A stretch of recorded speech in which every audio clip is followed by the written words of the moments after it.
Я кинул клич в инстаграме музыкантам, инструменталистам сделать свои версии на эту песню и получил огромное количество прекрасных каверов.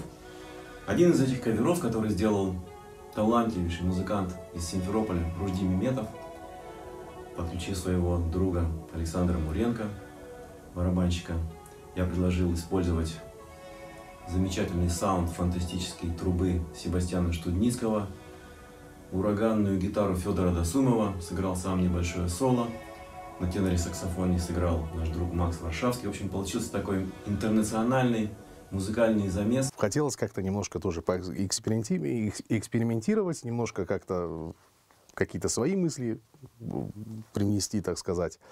Я записал демочку на где-то, может, минутку, скинул в Инстаграм.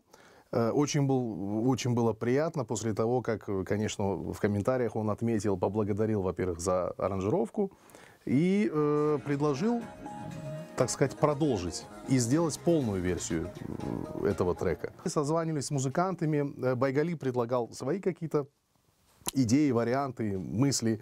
Я со своей стороны что-то свое как бы привносил.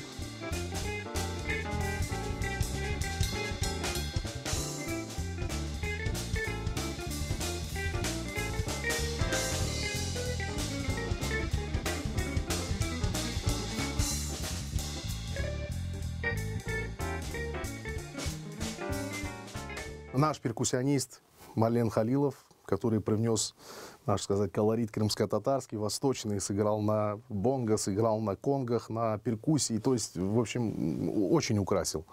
И вот как бы вот на таком удаленном, так сказать, расстоянии мы все-таки попытались что-то создать, и получился вот такой вот трек.